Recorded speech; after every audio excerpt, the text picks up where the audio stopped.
Hello, folks. Welcome back to World War II TV and the second of a double bill today. If you did not see this show early with Tony about Reg Seekings of the SAS, I recommend watching it. Absolutely fantastic. Tony was superb relating the stories about his new book. But you may have noticed that I am the guest historian again. This is my channel and I am my own guest today, which means more work for me because I have to interview myself.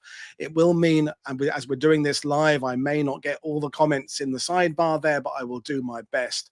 For those who don't know who I am English. Someone pointed out that for someone who's French, my English was very good after the last Omaha show. Now, I am English. I just happen to live in Normandy. I think that's the point, is I've been here for over 25 years now. I have got to know dozens, maybe hundreds of American airborne veterans, guys from Easy Company. Bill Garnier I used to know quite well, Don Malarkey, Buck Compton. I knew some of the guys in the 82nd from the 505th, Bob Murphy, other guys who fought around the Ste Mere Eglise area. So I come with a bit of experience. I just measured my bookshelf. It's a weird way of gauging how many books. I've got about 10 feet left to right of books about the American airborne in World War II, plus cajillions of files on my hard drive, after action reports, morning reports, all sorts of investigations there. So there we are. I am going to be talking about some of the myths and stories concerning the American airborne forces on D-Day. And as you will discover, some of the myths are easy to debunk. Some are based in truth and are sort of somewhere between being true and false. Some are the jury is still out. There's still some debate about it. But here we go. So I'm going to far away, get my slides up. An easy one to start with, just like with the Omaha one, we'll deal with one we can dismiss quite quickly. And this is the leg bag was crap. There's a photo there of an American paratrooper with a bazooka with the leg bag. And this one mostly comes from the interviews at the beginning of the seminal series Band of Brothers. There's clips of Buck Compton there talking about, and I won't try and do a bad Buck Compton impression.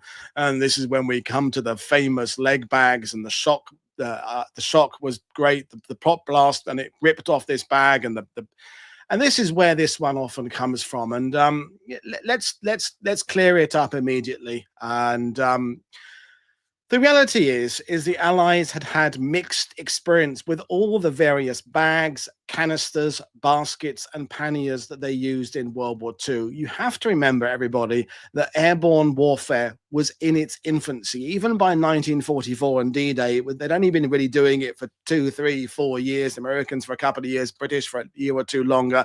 Everything was evolving. And as we've talked about on this channel, when you examine airborne operations from World War II with some level of objectivity, and I don't just mean Allied ones, I mean German ones, Russian ones, Japanese ones, about as many went wrong as went right. That's kind of how it goes. So with things like leg bags, there is a lot that can go wrong. But as with any of the things the airborne were using, there was nothing inherently wrong with the design. It was a British invention, and I've included a link, and there's lots of links in the description below for you to get further information about some of the stuff I'm explaining to you there. So there's a buckle system. This bag attaches to your leg. As you jump out of the aircraft, you pull a pin, the bag drops on a sort of 30-foot rope, swings beneath you, then it hits the ground before you do, and then when you land a few seconds afterwards, you open up the bag, and you can have up to 100 pounds of gear in it, including ammo for your machine guns, mortar bombers, whatever it would be. The reason for the false idea the equipment was faulty is because people like Buck Compton and the other guys in the 506, and with a stick of paratroopers, not all the 18, 19 or 20 men within a stick had leg bags. It was 3, 4, 5 of them had them, usually towards the front of the stick. Is they had only been issued these bits of equipment like a week before D-Day. And that is a really good indication of a factor that we often don't think about, but I've thought about it because I've been thinking about this stuff for a long time, and that is that Operation Overlord had basically been 2 years in the planning. Now, I'm going to use a weird analogy now that some of you watching will understand, and it's like a family wedding, right?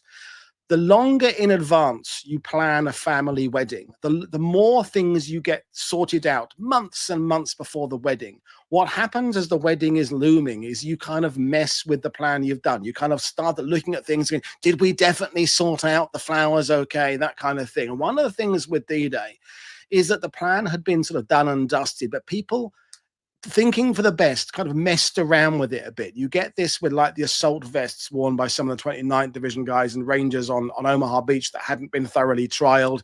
You get that with their various other bits of equipment that were kind of rushed in to make things better because people were meddling with the plan that was done. And basically, they should have just left these guys to jump out how they had been jumping out in training, which was in terms of the 506th and elements of the 101st without leg bags.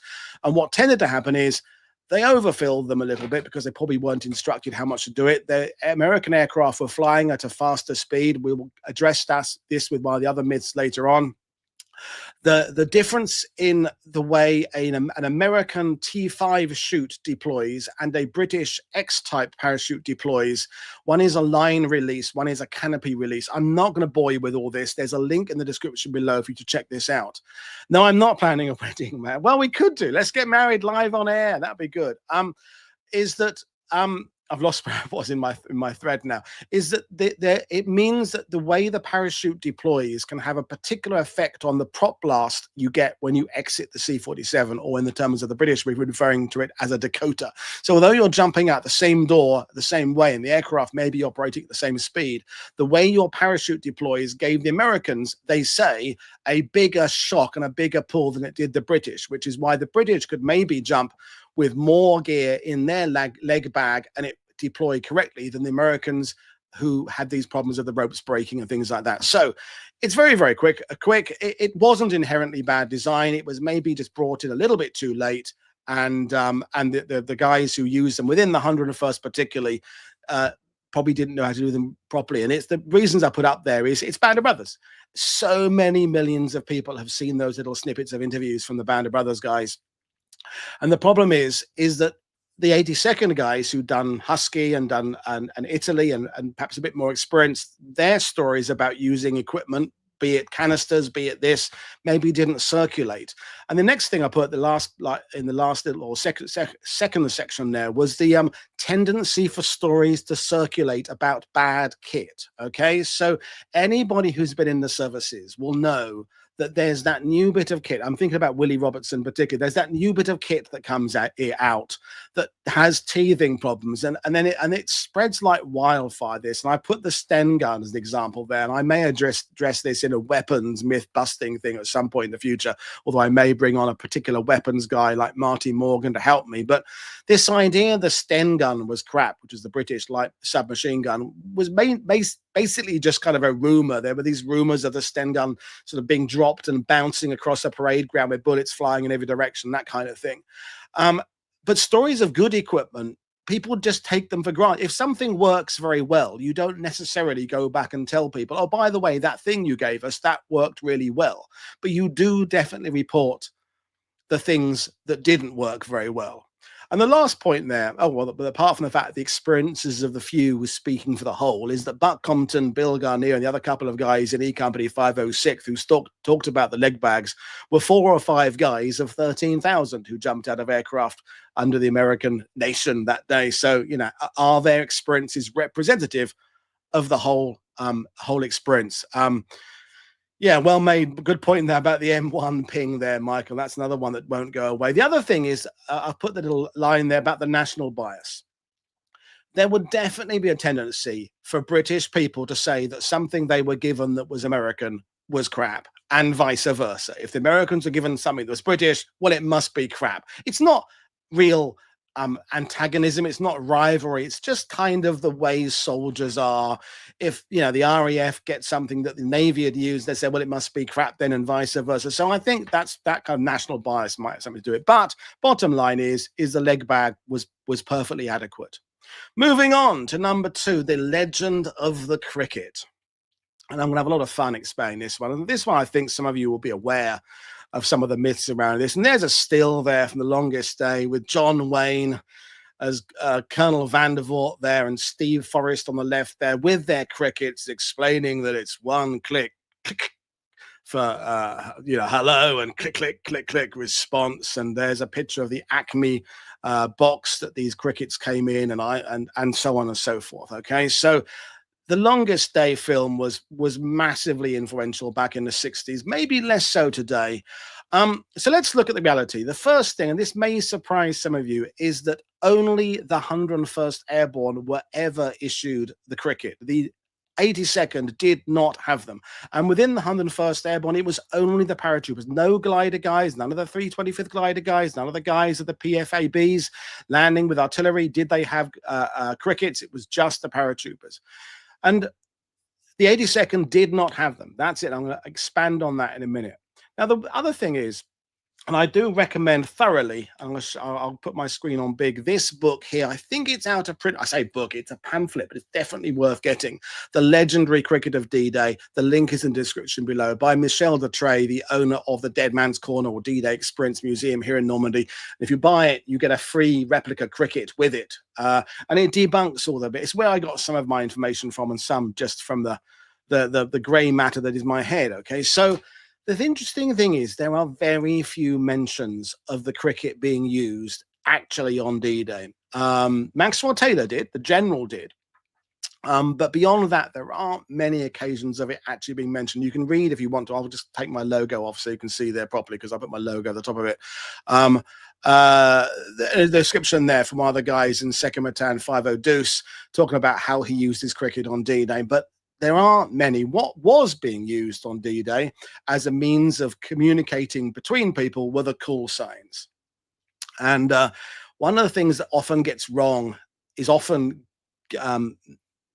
incorrectly portrayed in video games and movies is that the call and responses changed progressively. There's the list of the ones that we use. So June the 6th, as we all know from Band of Brothers, it is Flash, and the response Thunder. 7th to 9th, Thirsty, Victory. June the 10th to 12th, Weapon, Throat. 13th and 15th, my favorite, which is Wool, Rabbit. And they were not just used by the Airborne, they were used outside of that as well. There are some reports of some members of infantry units, ground infantry using these as well. And these you do see mentioned in the after action reports. You do read accounts of the successful use in the darkness of these responses, call signs and countersigns. Now, I wonder, I'm sure some of you will know this.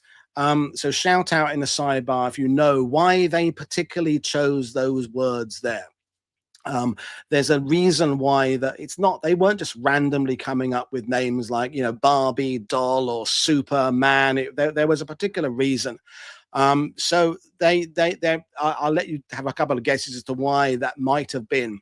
But the cricket, going back to its legendary status, the thing is, in Normandy now, you can buy replica crickets, even in the shops in the British sector. In Arromanches, you can find them. You can find them in Merville Battery. You can find them in the dime stores, so to speak, in Bayeux. And I think one of the most annoying sounds as a guide is a bus of school kids who all just bought a cricket going on the bus. It must drive people insane. Willie got it, and so did many doctors. The Germans can't pronounce them. Those words, well, they can, but incorrectly. So this is the theory, is that if the Germans captured a paratrooper and they had reason to believe there was some sort of call sign in existence, and they either interrogated the guy, or maybe the guy had it written down, which he shouldn't do, and they had the correct response. So a German guy goes out there in the bocage, in the hedgerow, and he waits for him to hear the word flash, and then replies thunder. The thing is, he would not necessarily be able to say that properly. He would go Zunder or Dunder, because as with a lot of Europeans, they have trouble with the TH sound. So thirsty would be difficult. Weapon rather than weapon. Wool rather than wool. Throat are going to be very difficult to say. So that's the reason behind it. But there is an interesting kind of extra detail to that, and it is this. About 40% of all American troops who fought in the ETO, I'm not sure about the Pacific, had German ancestry of some kind. People like Forrest Guth in E Company 506 had been raised to speak German at home as well as English. Now, I wonder whether when you're very stressed, whether your natural accent comes out a little bit more than your kind of school accent. So I wonder whether this would have actually worked in practice. If you heard Zunder back, yes, you might expect it to be a German, but it could just be your friend Carl, who is a Pennsylvania Deutsch, who has just got a bit stressed and said Zunder rather than Thunder. But that is the idea there. Yeah, Flash isn't particularly difficult, and Rabbit isn't particularly different, but unless they kind of did the Asian thing of Wabbit, maybe, but I don't think so. But anyway, that was the reason for it. The countersigns there. Now, some observations about the crickets before we move on from this one. The really interesting thing is the definite creation of false memories among 82nd Airborne veterans. Now, I'm going to tell you the story of a particular 82nd Airborne veteran I knew. You may know him yourself because he's quite famous. Jack Schlegel was in the 508th. He was involved in the same area as where General Falley was killed, and there's some of his exhibits in the museum in Ste Mere Eglise. In fact, Schlegel was a German extraction. I wonder how he had a German accent even when I knew him 60 years after the war. But I was interviewing him. Well, no, in fact, I was watching him being interviewed by someone else. And then I knew after this interview was going to be over, this is in Normandy for one of the anniversaries, I would be able to go to the bar and have a drink with him. And he was talking in the interview about having a cricket. Now, remember, he's in the 508th, part of the 82nd Airborne. So my interest was piqued when he talked about it. And he told this interviewer, yes, I had a cricket on me. Or she asked him, did you have a cricket? And he said, yes. And afterwards in the pub, I said to him, I noticed you told us, because I knew him quite well. We corresponded by letter and phone calls and stuff. And I said, you talked about the cricket there, and he said, yeah, I did. Yeah. I said, just out of interest, can you explain to me, relate what you remember? When were you issued them? Was it like a week before D-Day, a few days before D-Day? And he went, oh, I can't remember. And who gave you the instructions to use them? Was it company commander? Was it battalion commander? He said, oh, I'm not sure I remember. I said, where did you keep it on your equipment? Did you have it, as some of the men of the 101st did, on their helmet strap? Did you have it in a pocket? Did you have it on an epaulet tied with around your neck on a piece of string? And he goes, oh, I'm not sure. I can remember. And I said to him quite bluntly, I said, are you actually sure you had one? And he said, well, you've got me thinking now. And I said, well, you've definitely seen The Longest Days. Oh, I've definitely seen The Longest Day, he said. And I remember one of his kids or something had bought him a cricket at a dime store when the movie came out and said, are you a paratrooper on D-Day? And he bought him one. So what happened, and Mike Ackerman made a good point there about, he's being called like a tinfoil hat wearer for mentioning false memories, but they absolutely do exist. I have false memories. If enough people tell me something about my school days, for example, I will eventually convince myself it happened. Look at how cops are taught to examine the different eyewitness accounts they get of something like a bank robbery. So it's interesting that even 82nd Airborne veterans seem to end up remembering they had them. And now, of course, some of them did end up picking them up later on because, again, they would come to Normandy and they would buy one, or their kids would see the film, or maybe a member of the 101st gave it to them.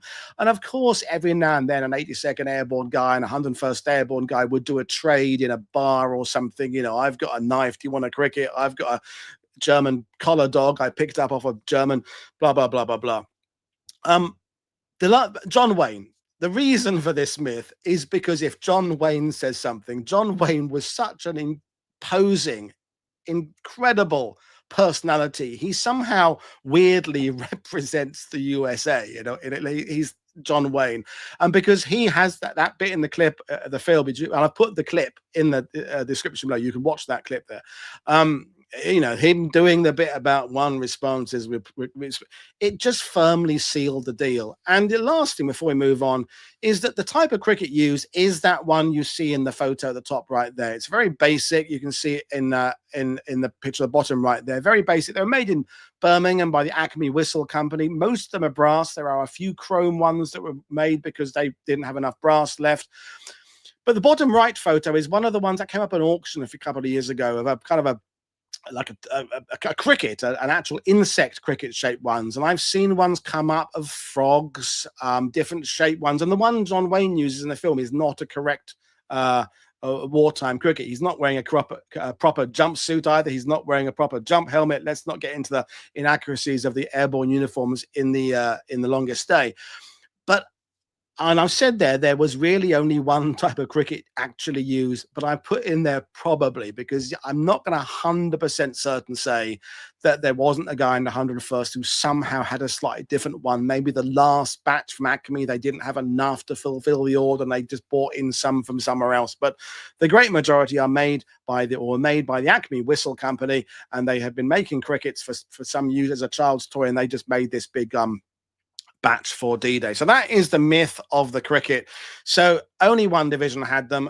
That was the 101st, not the 82nd. There is a quote, but I can't find the origin of it and whether it's true, that Matthew Ridgway, commanding officer of the 82nd, said, "I will not have my men jump in with a child's toy." If any of you know where that quote came from, then tell me, because I couldn't find an origin for it, even if it said. One bonus myth just for Michael Ackerman, because it's the kind of thing he would like, is in the, and some of you mentioned it in the sidebar, there's the scene in the movie with Sal Mineo, who's got his cricket on a bit of string, and he does his click, and he goes out because he thinks it's a friend, and there's a shot of on the bottom right of him being shot in the stomach by a German because it sounds exactly like the bolt drawing back of a K98 rifle. No, it doesn't. Again, there's a video in the description below where a proper weapons guy makes the sound of a cricket with a cricket, and he draws back a K98 bolt, and they sound absolutely nothing alike whatsoever. In the movie, they have to dub the sound of a cricket over the bolt action going back to make it even vaguely work. Now, I think I know where this story comes from.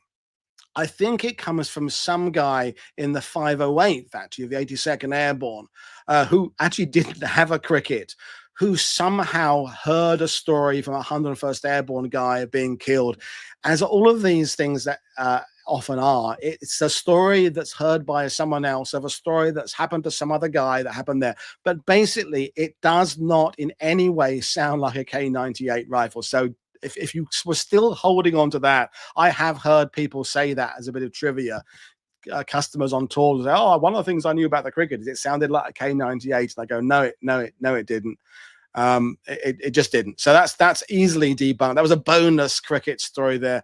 Now let's move on to a very serious one now, and this one is I genuinely cannot believe how this one is still circulating, but it is circulating, and it is that the troop carrier C47 pilots were crap.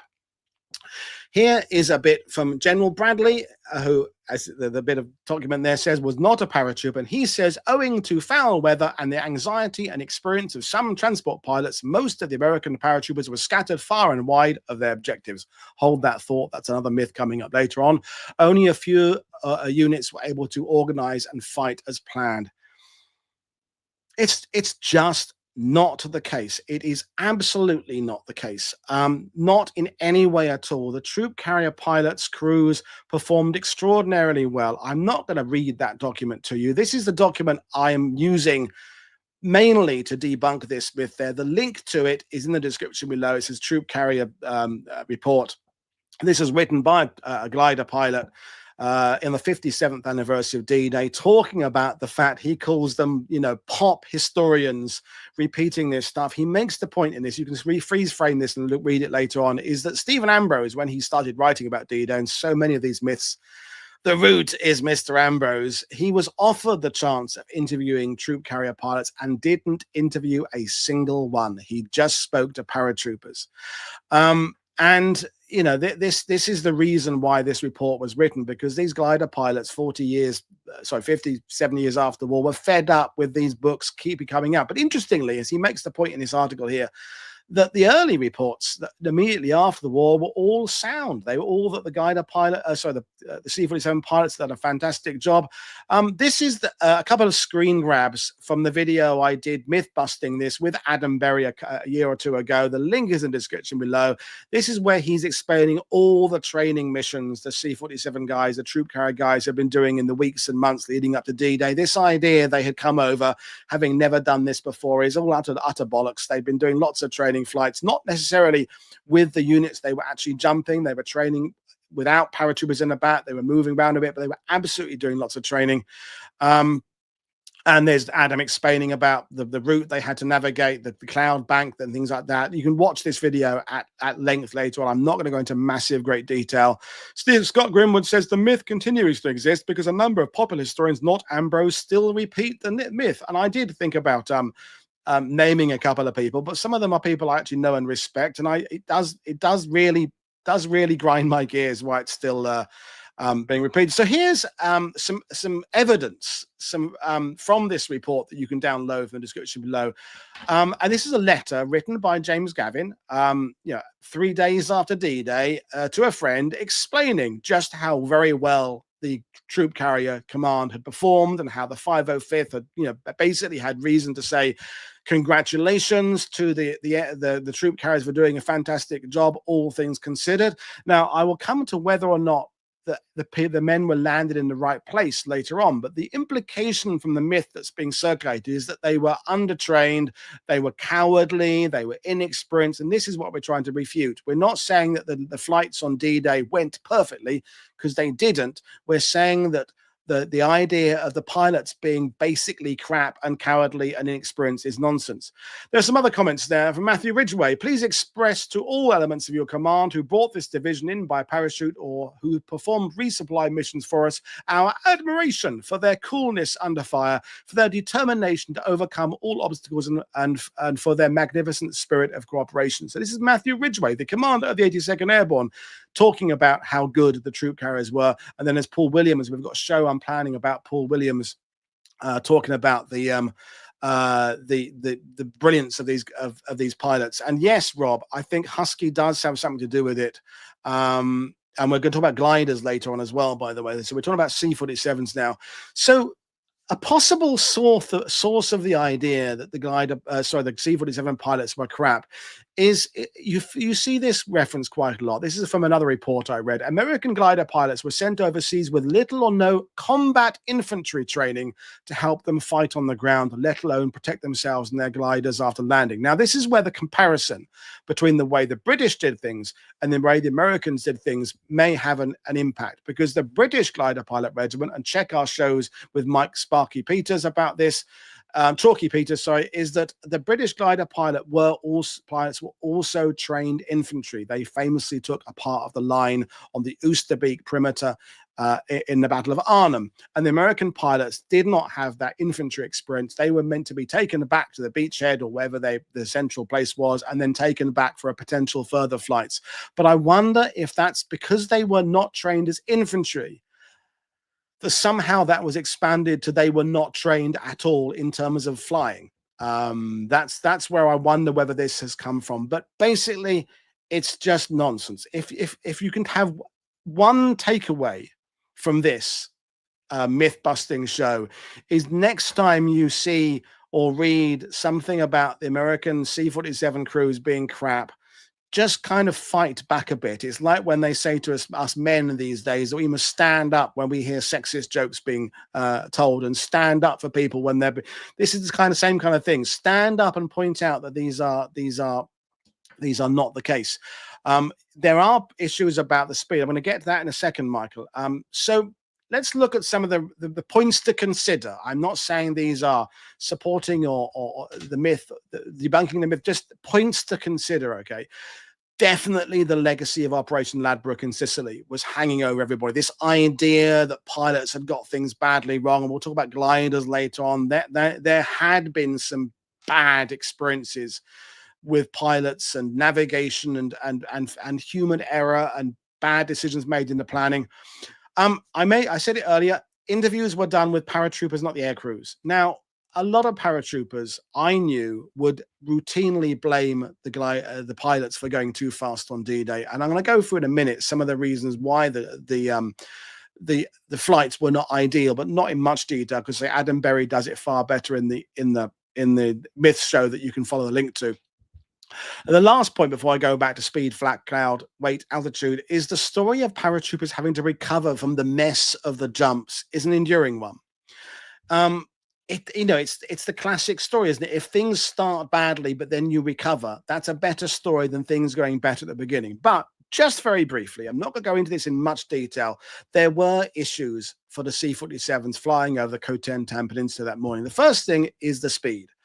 Now, the paratroopers in the back generally had more equipment than they had been carrying in training jumps, because they all knew this was going to be the big one. Okay, so they know it's coming up. There's some nerves and excitement and anticipation. So these guys have been squirreling away the odd extra bandolier of ammunition for their rifle, the odd extra box of grenades, the odd extra K rations, blah blah blah. Now, if you have 20 men in the back of a C-47, every one of them has got 20 or 30 pounds extra equipment on themselves. Then the equipment bundles that were inside the aircraft were maybe possibly overpacked on D-Day. So when the aircraft got to the western coast, to slow down to the comfortable speed for parachuting, which is about sort of 150 miles an hour, sorry, a bit less than that, about 120 miles an hour. You're not going at the stalling speed of the aircraft, but you're going as slow as you can without the aircraft dropping out of the sky. Because the aircraft were overloaded, the pilots found that they couldn't slow down enough, because the aircraft began flying out, dropping out of the sky like a stone. So they were kind of pushed back on the throttle to compensate for the overloaded nature of the aircraft. The other thing that happened is the cloud bank and the fog. When these formations of 9 C-47s hit the fog, of course they spread out, which meant that the navigation to fly over drop zones goes a little bit awry. You're worried about colliding wingtips with the guys left and right of you. The anti-aircraft fire, the flak, was in some ways heavier than they were expecting it, and in not necessarily coming in the right places. The altitude of the jumps got a bit screwed up. So generally, most of the paratroopers are jumping out of an aircraft going a little bit faster than had been intended and a little bit lower than being intended.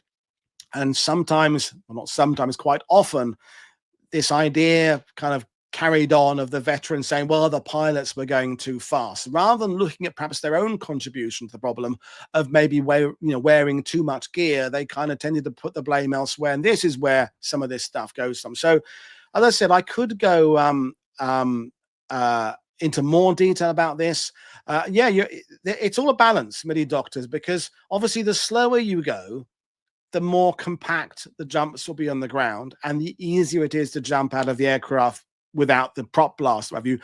But also, you're going at a slower speed for the anti-aircraft fire to get you. So it's a difficult balance to go slow enough to make the jumps effective, but fast enough to not lose too many aircraft to flak. And it's these are the decisions that are having to be made for each of the jumps. It's very telling and interesting that there were no more nighttime jumps after Normandy.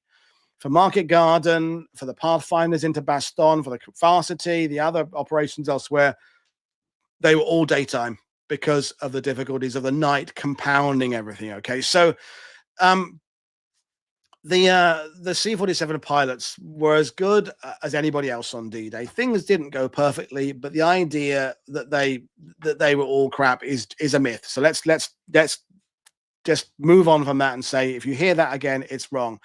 Myth number 4, the gliders all crashed. Now, this is one of the myths where it's not a complete debunking myth, but there are more points to consider. The first thing is gliders are fragile to most extents. The Horsa glider, plywood and canvas, the Waco glider, aluminium frame and canvas, they're not incredibly sturdy items. And this is a picture of I think a 325th glider guy in an M41 jacket beside a clearly badly beaten up glider. And the most famous story is the one of General Pratt. General Pratt was assistant divisional commander of the 101st Airborne, and he died in a glider crash on D-Day. This is sort of portrayed without naming the general in Saving Private Ryan when Tom Hanks's men come across this glider pipe relating the story. And this was a particularly yes, Roderick, I know Mark Bando. I've known Mark for a long, long time. His books are great. I'll be mentioning his books later on. This story of a general dying it wasn't unique, but there are a set of particular circumstances regarding what happened to this particular glider that are worthy of investigation, about the pilot, Mike Murphy, not being told about some of the stuff in the back of the glider. The weight was not distributed well because the glider has to be balanced. And he immediately knew when it was pulled off the runway by a C47 that the weight was all wrong.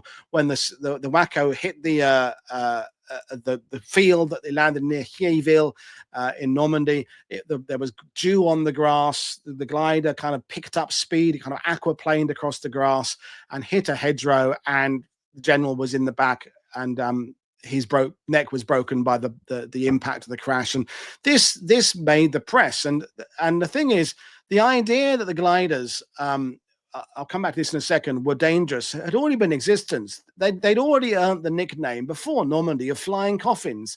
This came out because one of the genuine manufacturers of gliders, I think it might have been Horses, I don't know if this is in Britain or America. It's one of those things you can't kind of pinpoint where this came from. But rumor got out that there are gliders being made by a coffin factory, a factory that had been making coffins before the war. And then they switched to gliders, and that contemporary cartoon is the kind of thing that was circulating about the idea these things are inherently dangerous. It's a flying coffin. But these are some of the things said about gliders, and the reason that these are not incorrect statements. These are from genuine reports and studies I found. I just want you to draw your attention to the language used. The first one is a guy who is visiting Normandy about where his father, who was in the 319th Artillery, landed. So he says, I walked along the D115, a heavily wooded one-lane country road where the crash took place. I tried to visualize glider after glider attempting to land in the dark. 48 Horsa gliders of the 319th crashed into the landscape while German 88s fired at anything that moved. It most surely was a chaotic and frightful scene. Well, it's the 80, every gun being an 88 kind of is, I would question that. And it's the use of crashed. 48 Horsa gliders crashed into the landscape. Now, this is about the thing about language I want to kind of expand on. Gliders kind of break up when they land. That's what happens. I'll show you a couple of photos in a minute. Hang on for a minute. Read the second one. This is another report about a particular research being done. Gliders 1, 2, and 4 landed just southwest of Saint-Combe-de-Mont. There were 14 Company A men killed on landing, and 14 were buried in Hierville Cemetery the next day, June 8th. When gliders crashed, obviously the results, properly actually crashed, like the one with General Pratt, the results could be horrendous. Literally everybody killed. And in this particular one there, 14 men killed on a glider. And the next one, glider pilots suffered heavy combat losses, as did the pilots of tow planes and the airborne troops which the gliders carried. They were towed in flimsy, noisy, unarmed, fabric-covered gliders at about 130 miles per hour at the end of a 300-foot, 1-inch nylon rope in air made turbulent by the tow planes. They sometimes crash-landed at night in small fields behind enemy lines carrying troops and or cargo, including jeeps and artillery. So there's nothing inherently wrong with those statements. It's just I'm drawing your attention to this constant use of the word crashing. And to kind of back up what I'm saying, well, there's the cartoon again, here's some data. Now, it's very hard to find out exactly which were devastatingly fatal track crashes and which were the ones where most of the guys walked away from. But according to one report I went, 21 of the 850 gliders carrying infantrymen were wrecked in landing. Well, that's a pretty low percentage. We're back to the kind of, casualty rates we were talking about in the Omaha show about what is acceptable. And then my next point, gliders do get smashed up. That's partly how it works. Photographic evidence can be misleading, come to that in a second, and then glider pilots did suffer high casualty rates. Now, definitely, absolutely, glider pilots suffered badly because they're at the front. Even the successful landing of the gliders at Pegasus Bridge, which came up in the sidebar earlier, a lot of those pilots were badly cut up. Some of them were pushed forward and thrown through the plexiglass cockpit windscreens, landed on the ground in front. It's just bloody dangerous bringing a glider in. But that doesn't mean necessarily that all the men in the back were also, badly injured. The pilots' versions of this are not necessarily, as bad as they were, are not necessarily representative of the experience of the guys in the back. And the photographic evidence, see, there's a photo of a Horsa. It's an American one. They're in one of the fields in Normandy. And yeah, it looks fairly beaten up. But those wheels that are on there, they're really meant to just get it off the ground. There is no such thing as an ideal glider landing, by the way. They're all inherently bumpy, just to say the least. Is that often when you hit the ground, those wheels will break off. They're meant to get you off the ground. They're sort of kind of meant to break off. And then there's a skid or skids under the glider. And then the glider it's friction that brings the glider to a halt across the field. So as the underside of the glider rubs across the grass or whatever, the mud or the surface, that kind of slows up the glider. And if the pilot, who's sort of half steering this, sees a gap between two trees, for example, and he feels he's coming in a bit fast, he might even try and aim for the gap between the trees, because it will take the wings off, but that force will slow the glider down, right? Now, it is from the hospice area for Ste Mere Eglise. Johnny, you're the kind of guy who knows all this glider stuff. So because John is one of the guys who spends lots of time on forums investigating all these photos and where they were taken. And lovely guy, John. And these are photos of horses. Now, if you don't know, this is where photographic evidence can be misleading. If you don't know about gliders, the tail is off of the middle one there, isn't it? Well, that's how they got Jeeps out. I mean, they would sometimes, because they had explosive bolts around the back, they would blow the tail off to drive the Jeep out. But just because you're seeing a damage of a glider badly damaged with the wings all don't draw the conclusion necessarily that all the guys in the back of that glider were killed on the landing. I think, and there's a picture of British Horser gliders over near Ronville there, and another very famous photo of gliders there. I think, actually, more men died in C47s crashing on D-Day than in gliders. And yet the myth seems to be that gliders were the big killers. Now, I think the reason why C47s are more fatal is they've got engines, which means they have aviation fuel, etc. So when a C47 hits the ground that's been hit by anti-aircraft fire from some, like Thomas Meehan's C47 that you see in Band of Brothers, that hit the ground in like a fireball. It hit the ground. It was inferno. It was burning in the sky, the C47, before it even hit the ground. And when that hit the ground, of course, everybody was killed. I mean, the fire from that burnt for 2 days after D-Day. So C47s actually cause, on crashing, the deaths of more American paratroopers than glider infantry killed in gliders. And yet there's this idea that gliders are very, very dangerous. So then they're not, folks. They can be dangerous, but they're not inherently dangerous. Like the leg bag is not inherently bad. They can be bad. Next point. I'm going to take a sip of water because I've been ranting for 40 minutes already. And this one is not so much myth debunking, but it's examining what our perceptions are. And there's that famous, one of the many memes of the quote from Band of Brothers of Dick Winter saying, "We're not lost, Private, we're in Normandy." And the idea is everybody missed the drop zones and everybody was lost. This is repeated again and again and again. It's the accepted narrative of American paratroopers on D-Day. My first point is there's a big difference between being lost, i.e. not immediately knowing where you are, and being miles off course.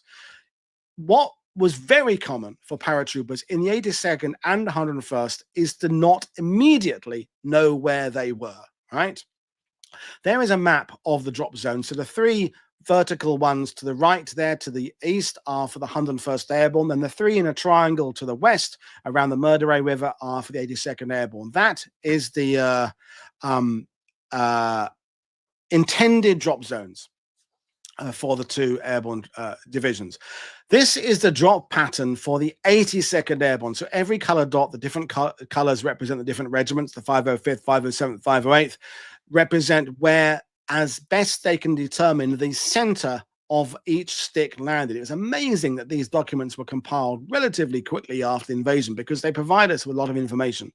Now, I'm going to draw your attention to not to the ones that missed the map. Yes, there are some obvious ones at the top there and the bottom of individual sticks of paratroopers that landed miles away from where they were supposed to. But look at the concentration around drop zone O right in the middle of that map there. Look in the concentrations around drop zones T and N. Many of these guys are within just 1 or 2 miles of their drop zones. And the same thing for the 101st Airborne. So there, look at the huge concentration around drop zone D, where they've had to put big green dots because so many men did land accurately in the drop zone. The same for drop zone C, just above it. Now, drop zone A is really interesting because according to the official map there, not a single man of the 502nd, there were also some 377 guys landing there, landed in the drop zone. But that's not necessarily a completely accurate indicator of what was going on. So let's consider, firstly, the spread of men jumping out of an aircraft. So when men are jumping out of an aircraft that we've already acknowledged is probably going a little bit faster than it's supposed to because of the flak, because of the overloaded nature. And then you think of the small compartment like Normandy hedgerow fields and the fact it's absolutely pitch black. When I go out, as I've done a couple of walks in the middle of the night in American Airborne Sector, even today, 81 years later, it is completely black. I live in Bayeux, where even in the middle of the night, there's that glow of street lights and things, lights around roads, things like that. A lot of you live in cities. It never gets dark. I can promise you the American Airborne Sector and indeed the British Airborne Sector, some of the bits off near not so much Ronville, but further towards the Breville Ridge there. It's absolutely pitch black at night.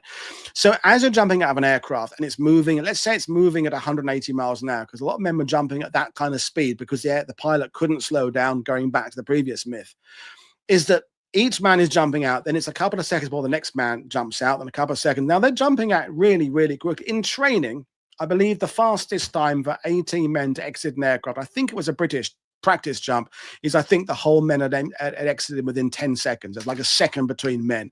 But that is in real kind of comfortable, ideal weather conditions, and they're kind of specifically trying to get that speed out there. But when you've got all the equipment on D-Day, you're not going to get that fast. But it means that quite often, first man out lands in one field. Then there's a hedgerow between him and the second guy out in another field. Then there's another hedgerow between him and the third man out. And so these guys are spending minutes, and it may be hours, but I think it's mostly minutes, not knowing where the hell they are. Now, those few minutes would be passing for these guys like hours, because your heart would be pumping out of your chest you could hear your own heartbeat. You don't know where you are. You're looking around. You're adjusting your eyes to the nighttime, unless you've been in the aircraft with a light on. Depending what, there are two rules, by the way, for the aircraft. You could either have the door open. If the door was open, then you couldn't smoke inside the aircraft because possibly the Germans could see cigarettes from the ground. I don't know, that was really actually a thing. If you kept the door on, so there's no gap, you could smoke inside the aircraft. That was the decision. I don't know who made the decision, whether it was the jump master. I don't know quite who made that. But the notion of these guys jumping out of an aircraft is it's terrifying. You've got to adjust your eyes to the darkness. And then one by one, what would happen theoretically is the last man out, who's often a sergeant or possibly a platoon commander, and there's maybe, because they're heavily extra platoon commanders in the Airborne. Each platoon had two lieutenants, knowing that there'd be losses, knowing there was lots of going to be mixing up and confusion. So the guy at the back, the last guy out, rolls up the stick. That's the Airborne terminology. So he looks at the flight of the aircraft. He would try and ideally look up and see the aircraft flying over that he's just jumped out of, or at least the formation, working out the direction, and then walk back the direction the aircraft was even coming from, and then pick up each of the men in his stick until he gets the first man out. Now, it does go a bit confusing because obviously the aircraft to some extent are zigzagging to avoid anti-aircraft fire, so it wouldn't necessarily be a straight line. But that's the idea, is you roll up the stick. Now, what's interesting, I'll get to my points in a second, and I hope you're enjoying this, folks. I am really, really rabbiting on there, but it's all live and I'm doing this off the cuff, but I have prepared it. So the realities, the stories of the far flung are dramatic. So it's because the paratroopers who landed miles and miles away from their drop zones tended to have very dramatic stories. They have drawn our attention. Grania, for example, we've done a couple of shows on the channel about Grania. That's the village about 15 miles southwest of Carenton, where these men ended up on a hilltop there. There were some men of the 507th, some of the 82nd, a few of the 501st, 101st, and they held off there for a few days. And the 17th SS were right. You've seen my shows about that. Hemavez, which is also quite a long way from the drop zone, was an occasion where Germans absolutely brutally murdered a number of paratroopers. Marty Morgan's done a bit of research on that. And the 377th Field Artillery, part of the 101st, they were landing on drop zone A. A lot of them ended up getting captured and were taken POWs. The commanding officer, whose name has just sailed out of my head, of the 377th, lose his job after D-Day. He kind of took the rap for the missed jumps and things like that. And these stories are very they're very compelling. They make for a good narrative. And then the next thing is all the airborne veterans I've spoken to have these incredible stories of being, as I said there a minute ago, alone in a Normandy field, using the flash thunder response, trying to, navigate their way. And we haven't even got to the point that some of them landed in water yet. We'll deal with that in another myth later on. And then they met someone they knew, and then they gradually would form into bigger and bigger units. 5 men become 10 men, and there's a famous story of the 101st near Pooperville, which is near the southernmost drop zone for the 101st Airborne, just inland from Utah Beach, where you ended up with lots of senior officers being in one particular group. Maxwell Taylor was there. I think Kinnard was there. Ewell was there. So like 2 colonels and a general. And it's about, the rest is about a dozen paratroopers. And one of the paratroopers at the back of this little column, moving through the hedgerows, a few hours after landing, wrote afterwards later, he said, "Never was so few led by so many." So he reversed the Churchill idea, because there were like 3 senior officers leading 7 or 8 men. So this is the kind of thing that would happen, is that these stories became very, very circulated. And the stress of the nighttime job, the darkness, and the lack of identifiable features, etc., etc., etc. So the thing is, and this is where I'm going to get to my conclusion about this thing, is the missions got accomplished. Okay. So it won't get scratched off there, because I'm just about to pay them a fantastic credit, Cliff, is that the Airborne achieved pretty much everything that they were supposed to on D-Day. And we'll get to this in one of the bonus myths at the end of this. All the road junctions, all the bridges, all the hills, the causeways off Utah Beach, the towns, they were all pretty much seized correctly on D-Day. Not always by the right number of men, not always by the right unit being in the right place. 82nd guys joined in with 101st Airborne guys, all that kind of stuff. Yes, compasses were pretty much all the paratroopers had a compass. Some people say, "Oh, I didn't have one," but they were universally issued. They also had a huge amount of maps. Winters, for example, in E Company 506, he made sure the maps his company had, not only did they have the actual printed map on the one side, on the rear, he used a duplicator, that purple color dye, and he made sure his men had like a hand-drawn map of their particular drop zone with how to get to certain places. The couple of examples that still survive, the purple ink has faded to the point where you can barely read it anymore. But going back to the map again, the maps, before I move on from this, is that the way the story is always told is that most of the guys were lost and were miles away from their drop zone. I would frame it that the great majority of guys were on or near their drop zones. And after maybe an hour or 2 of determining where they were, and they had these maps, they had these compasses, you come out, you find a church tower, you find a road, blah, blah, blah.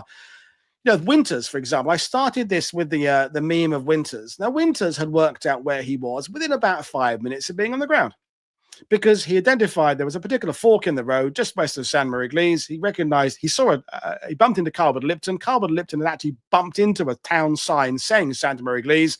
The two of them confirmed, and Lipton had seen a town sign. Winters had looked at this road junction and recognized it on a map. Within 5 minutes, everybody who was under there little command as they moved off east towards their objective, drop zone C, and we know about the Breckel Manor story, they knew exactly where they were. And that is kind of the story.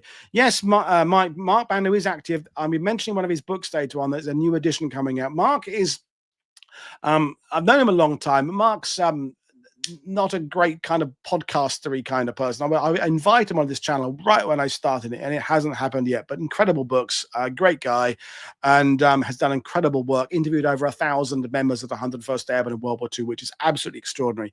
So the idea of these guys all being lost is the wrong narrative. The focus should be the majority were actually very close to where they are. Let's consider the fact that they're 1 or 2 miles away from the drop zone. Now, I'm a 55, shortly to be 56-year-old male who's not quite in the shape I probably ever was. Me running 2 miles, a kidney would pop out, a lung would burst. I'm not in the shape to do that anymore. But these are rough and tumble paratroopers. The 506 have been running up Korea, has had the 501st. The 82nd guys have been doing similar deeds on mountains in Italy.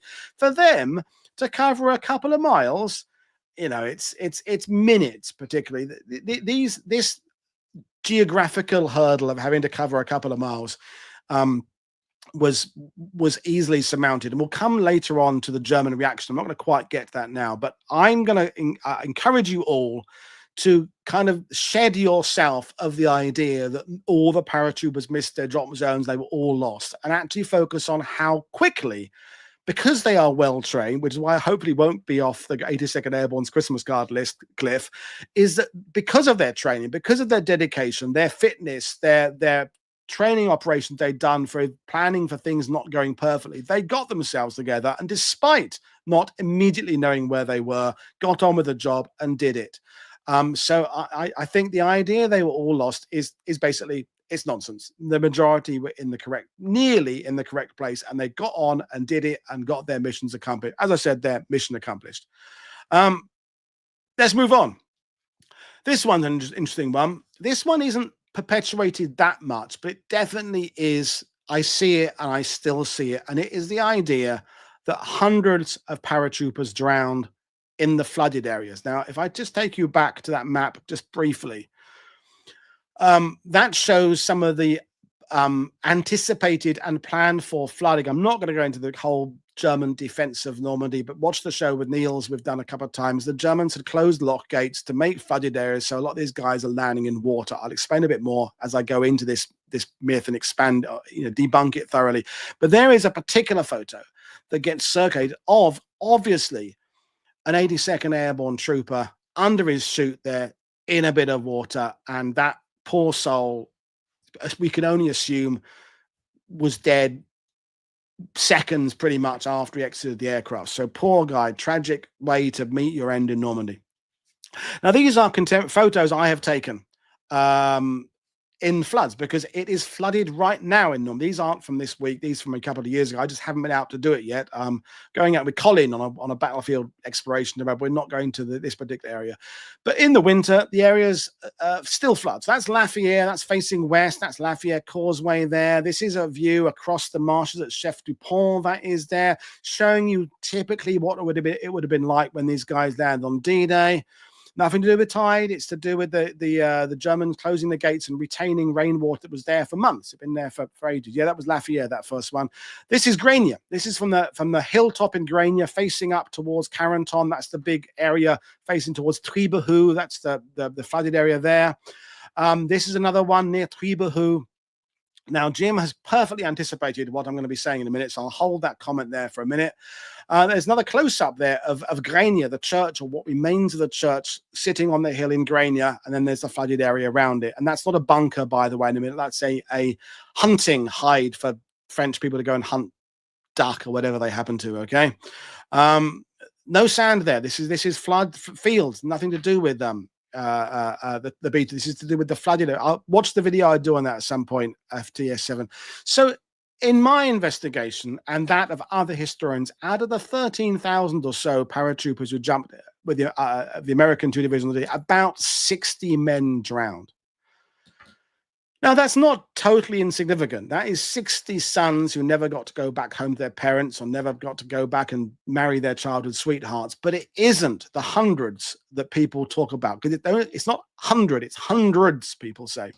It's a fair few, but it's not hundreds. And so I'm not saying that no one drowned. I'm saying that the number of people drowned has been exaggerated. So let's look again. Let me go through my points. So the first thing is, I think all of us have a universal, innate, inbuilt fear of drowning. So many of us here have had that experience when you kind of lose your footing in a swimming pool, or you jump into water that's a bit too deep, or a wave hits you on a beach vacation. You feel you're going under, and it's terrifying. But as Jim said, I lost Jim's. I put Jim's comment away. I was going to put it up there. I should have put it back up again. Hang on. Where's Jim's comment about you can wade for it? I can't find it. But the point is, the majority of the water that we're talking about is 2 or 3 feet deep. They're not landing in 20 foot of water. It's farmers' fields that, because of the drainage issue the Germans had blocked off, it's spilled out and rainwater has made these areas. But you can see the grass coming out of it, okay? So you can kind of walk across it. Now, there are some things there. This goes back to the type of parachute, the type of harness. The Americans and the British were both jumping with lots of equipment from D-Day. On D-Day, the Americans, a lot of their gear strapped to them. The British had slightly more in their leg bags and their canisters. The particular deal with the Americans is the reserve parachute. Now, the reserve parachute, I'll do a mime for you, is worn on your front. Your main parachute is on your back, okay? And your reserve parachute is on your front. But you only deploy your reserve parachute if your main parachute has failed to deploy.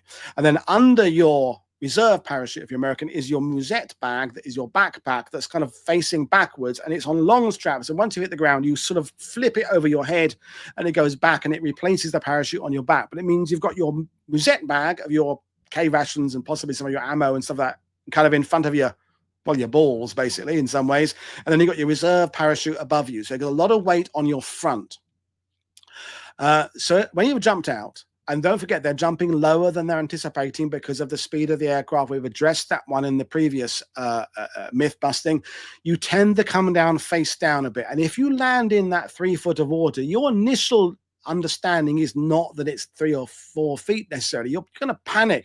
And then when your weight on your chest is pulling you down. And then when you kind of get your senses and you get your feet down, you kind of stabilize yourself and you stand up, you realize that it's maybe 3. And yes, very good point, Kevin. The only nation that jumped with a reserve parachute in World War II were the Americans, because basically they've got the resources to have another amount of silk or nylon to make another chute. If you're British, Russian, German, Japanese, Canadian, and the other nations, you didn't have a reserve parachute. Now, the irony is for D-Day is that often you're jumping so low, the intended jump altitude is between 800 and 1200 feet generally, but a lot of guys are jumping out of aircraft a lot less than that. A number of parachute veterans who told me that as they pull out, as they jump out, and they're watching, they're counting 1,000, 2,000, 3,000, check, to look for their parachute to deploy, that their feet are hitting the ground as they get to 3,000. They're that low. They're 300 feet. Now, at that altitude, at 300 or 400 feet, even 500 feet, even 600 feet, there's barely enough time to notice your parachute hasn't deployed for you to pull your reserve parachute and that to deploy before you hit the ground. But here's an interesting thing. I could have done this as an extra myth, but I didn't. I have not found any cases of parachutes failing to open on D-Day. Now, that doesn't mean it didn't happen, but it seems that the parachute riggers did a fantastic job. It seemed that they were very experienced, and I have yet to find, I'm sure they must exist, any accounts of a parachute failing to open on D-Day.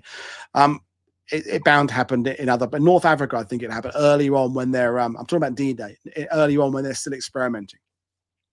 So I'll put the PowerPoint back up there. So a lot of men who landed near drop zone D, the concentration of guys near drop zone O in the 82nd are landing in water. And those first few seconds, just like as it was terrifying for the guys landing in the dry fields, if you're landing in water, terrifying. And then you recovered. So why do we have this idea that hundreds drowned? Well, one of the things is that people walked past dead paratroopers in water later on. Even members of the infantry, the 4th Division moving in from Utah, the 90th Division, they might see dead paratroopers in the water. What's interesting is some of the ones they saw dead in the water hadn't drowned in the water. They had been engaged in combat, for example, somewhere like near a causeway, and in death had fallen off the causeway and then fallen into the water. And then after being shot, the body was found in the water. So just because you find a dead person in the water doesn't necessarily mean that the guy drowned. It means the body is in the water. And of course, if you're an infantry guy moving off the beach and you see a dead paratrooper in the fields around you, that is very, very vivid. It's something I'm going through my, a lot of paratroopers couldn't swim. You'd think they would routinely go through it, but I know as many who couldn't swim as those who could swim. It's interesting. I'm working on my book about La Haye Dupuy right now, and this is talking about the men of the 79th Division and 90th Division.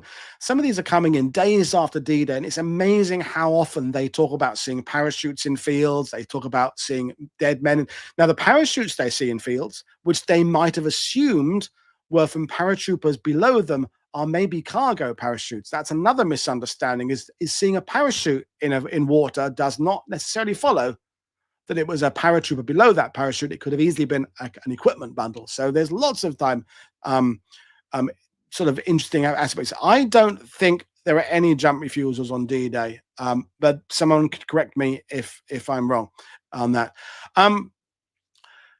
The storytelling, again, there seems to be just the way people told the stories, these nerve-wracking stories of seeing dead guys in the water. And one person heard about a friend who drowned, and then he told another friend about a friend who drowned. And somehow later we get this idea that hundreds of paratroopers drowned. But I'll return to my slide earlier. I think about 60 men drowned. I think that's maybe at the upper end. I think maybe it's a bit lower than that. I mean, it's not insignificant, but it's have I come across testimony, Michael, saying of a paratrooper landing in a causeway and using their May West life vest? I've not, that I recall, but not yet. At least a year or two away. At least a year, Melvin. I'm still working on it. Not even kind of really written much down yet. But there is another point I want to make before I move on from this, and that is actually the impact of landing in the water was not drowning. The impact of landing in the water was a loss of equipment. Let me take you back to the 82nd Airborne drop pattern. It's quite a few slides ago. Bear with me. Look at the number of dots in the flooded area between the three ovals for the 82nd Airborne War. That's the Murderay River. Now, imagine you're landing as part of a mortar platoon, 60mm mortars, or you're jumping as an assistant machine gunner with a leg bag full of 30 caliber ammunition, or you've got a musette bag full of grenades or Bangalore torpedo elements or Hawkins mines. If you're landing in water, and we've already established a lot of guys, hundreds, probably thousands of guys landed in water. Just because I'm saying that not many drowned, I am not saying that thousands didn't land in water. I would say in the region of 2,000 or 3,000 men landed in water that morning. It's very, and is 6 inches of water, does that count? Does that count as water? Is that just wet? Batteries could be ruined as well. And communication was a real factor there. So if you're struggling underwater, if there's a wind pulling your chute across the water and you're nervous about drowning, the thing you do is you cut off your leg bag, you cut off your equipment, and then in the mud, in the fear, are you necessarily going to be able to find your leg bag again? Ken Moore, who I wrote about in my Angerville book, Angels of Mercy, he landed in the water on Drop Zone D with a leg bag full of plasma and medical materials, thought he was going to drown, cut off the rope, and then couldn't find, it swept away in a bit of a current, and he couldn't find the bag. Yeah, exactly, Chris. There were parachutes left, exactly, not just equipment bundles, but yes, theoretically, you're meant to kind of roll up your parachute and discard it, hide it. If you're like an SAS mission or something behind the lines, hiding your parachute is important, not so much on D-Day, but definitely the idea of kind of neatening up after yourself. But yeah, hundreds of parachutes would be found in the water. And it's amazing parachutes still turn up in Normandy, in, you know, farmers' fields and bits like that, because they just were scattered everywhere. But going back to my thing, the idea of all these guys drowning is not the case. But what is the case is heavy equipment is being abandoned. You'll read in the after action reports of how many cases of them wishing they had more batteries for the radios. There's only like 3 bazooka rounds left. There's not enough ammo for the machine guns because of this loss of equipment in the water. Okay, so as far as I'm concerned, hundreds of paratroopers did not drown on D-Day. The next one, I'm going to take another sip of water because I'm working hard. And this is the two divisions, the 82nd and the 101st, that the 82nd were combat veterans. This is very similar to the point I was making in the Omaha show from last week about the 29th Division being a National Guard Green Division and the U.S. 1st Infantry, the Big Red One, being a veteran division. And when you break it down, there wasn't much difference in the accomplishments of the two divisions. And when you take the number of replacements in the 1st Division, to say they were all veterans isn't the case. And it's even more so with the 82nd Airborne. So you've got to understand, and some of you know this already, is the 82nd Airborne Division and the 101st Airborne Division don't have many units below them that are actually part permanently of the division. The PIRs, the Parachute Infantry Regiments, are attached to the division for jumps. So the 82nd Airborne that jumped in Husky in Sicily comprised of different units than some different units than the ones that jumped in Normandy. And then again in Market Garden, for example, the 507th, who had been with the 82nd in Normandy, jumped with the 17th later on in the war. Now, this is some documentation from the earlier campaigns. So this is Italy and Sicily. So the two units that really do their stuff, I'm going to show you some documentation in a minute, in Italy and Sicily are the 505th and the 504th. Now, these are the casualty figures there. So these are the numbers of men who were killed, wounded, not returned to unit. And there's hundreds of guys in the 82nd who didn't make it out of Sicily or Italy. So hold those thoughts there. And now let's look at my breakdown of who has combat experience within the 82nd Airborne. So I could have done a lot longer list, but I don't want to be here for 15 hours and there's still several to go. So with the headquarters of the 82nd Airborne, yes, obviously Matthew Ridgway's jumped before, Gavin's jumped before, but the deputy commander, Howell, hadn't been in combat before. He'd been in charge of a jump school. Now let's look at the Parachute Infantry. So the 504th, who had incredible losses, terrible losses in Husky, did not jump in Normandy. They don't jump again till Market Garden. That's Robert Redford as Julian Cook crossing the Wild River there. Hail Mary, Mother Grace, all that stuff in the movie Bridge Too Far. A few 504th guys jumped as Pathfinders attached to the 505th and 508th. We're talking like a couple of dozen. So the 504th didn't take part in Normandy. Now, of the 505th, so they have done Sicily and Italy, maybe 2/3 of the officers and NCOs had combat experience, and maybe half of the listed men, because the losses they'd had, I showed you on the a minute ago on the previous slide, had to be replaced.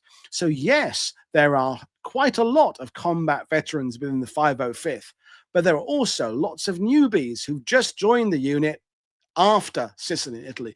Now, the next two PIRs, the 507th and the 508th, who were on drop zones N and T, there's always going to be the odd guy who's transferred in, but basically, as a regiment, no experience. As a regiment, no experience. With the Glide Infantry, you can see it there for yourself. With the 325th, 1st and 2nd Battalions, no for Sicily, but they had some combat in Italy. The 3rd Battalion, the 325th, there was also the 2nd Battalion, 401st. That gets complicated. No combat experience for them. The artillery, you can see it there. Some had some experience. Some had been there, but they've been in reserve. Some had been in theatre and had friendly fire, the 376th Parachute Field 3 Battery, but hadn't really had any combat. Others, the 466th, 56th, they had combat experience. But it's a mixed bag. So basically, in my maths, it's somewhere between 20 and 30% of the 82nd Airborne had solid combat experience. And I would tend to think that the lower estimate is more accurate. So maybe 20%, maybe 25%. So this idea that the 82nd Airborne were combat veterans, 2/3 to 3/4 of them weren't. But the point is, and this is exactly the same point I made in the Omaha show, being combat experience doesn't necessarily give you any of the tools you need to accomplish a successful mission. It may do, it may not. Well, good training is just as much as an important indicator of whether you'll perform well. And what we can say universally from D-Day is that the training was generally pretty damn good. So the units that came ashore without any experience, like the British 3rd Division on Sword, okay, the division had fought in 1940, but most of the men had long since been replaced or killed. Most of the men landed on June the 6th were green. The 50th on the Gold, a lot of them have been in combat, but like the 1st on Omaha, a lot had also been replaced.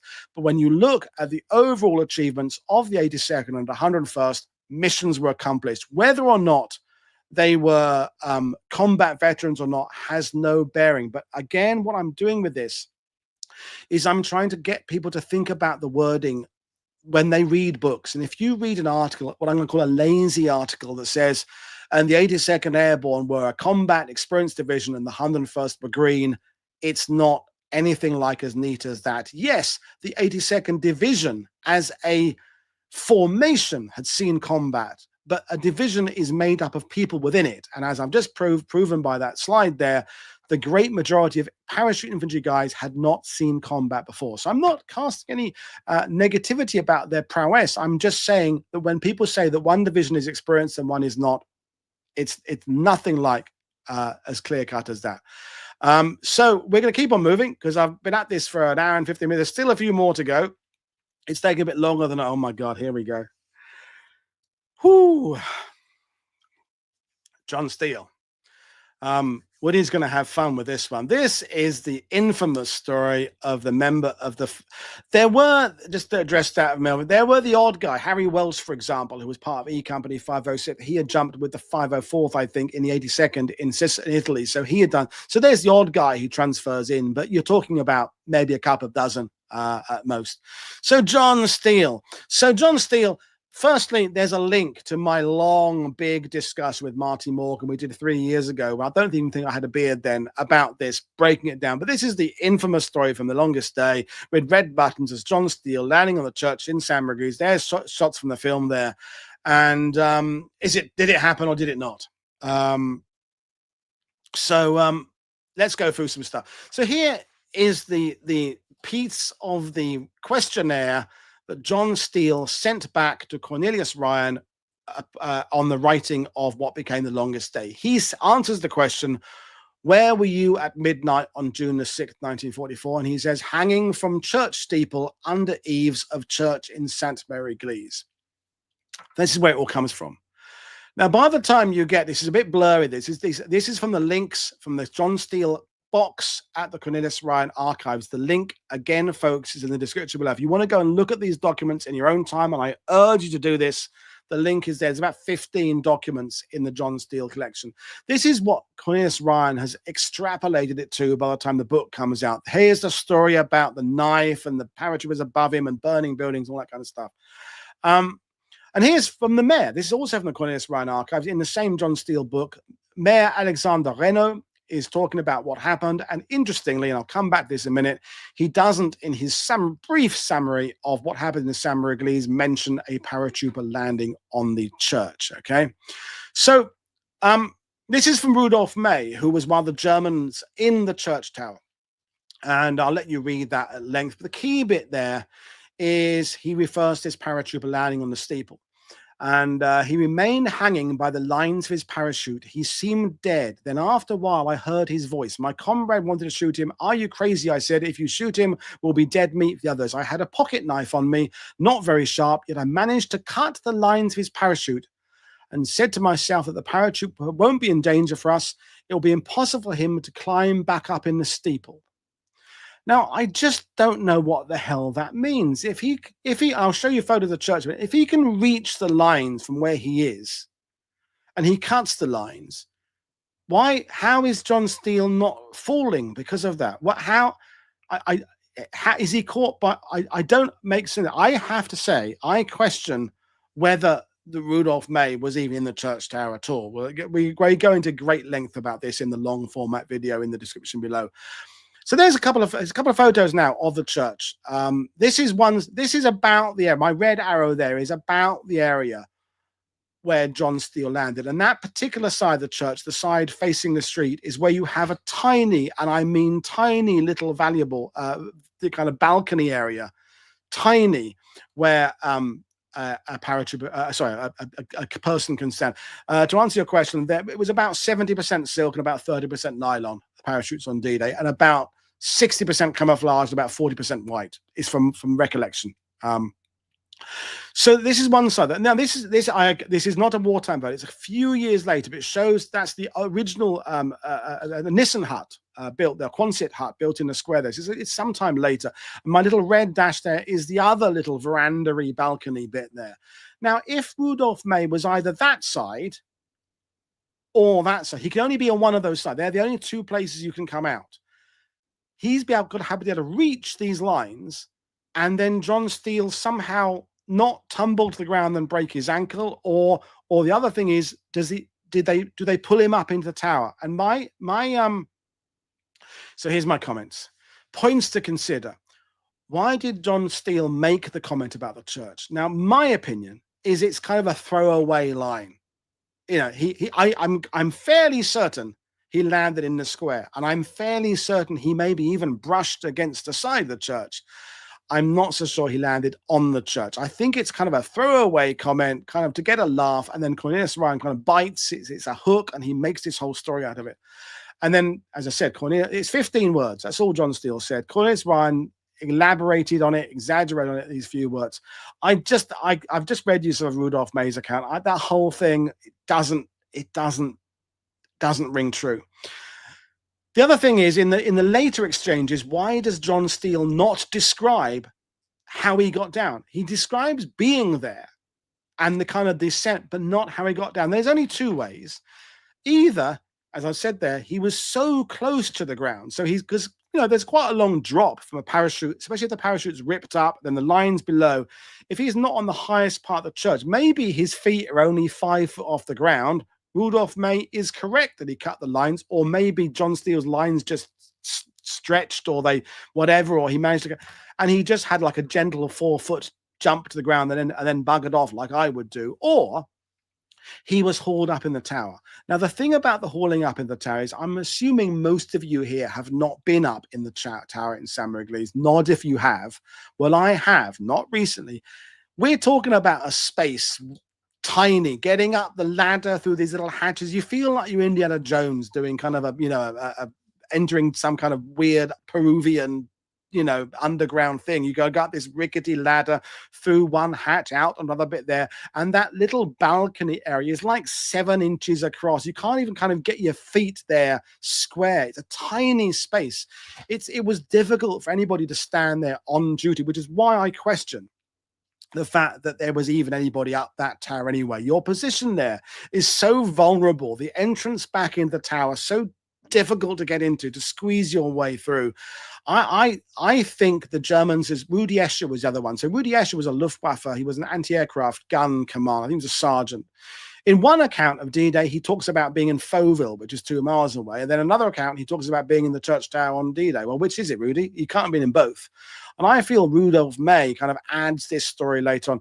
The stairwell is the stairwell's too narrow. Basically, my smoking gun, if I have such a thing, is that whatever method they got John Steele down, either pulled him up into the tower and then brought him down. And don't forget, he's been wounded. He was absolutely categorically shot by some kind of shrapnel, a bit of bullet that went through his left ankle, I think, left heel. Or he was lowered to the ground. Why doesn't he mention that?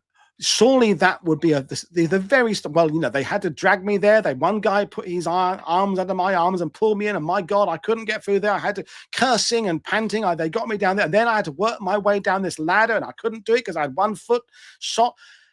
I just do not think that it happened. And if it did happen, why the hell didn't he mention it? Okay, so I'm going to put my thing back up there again.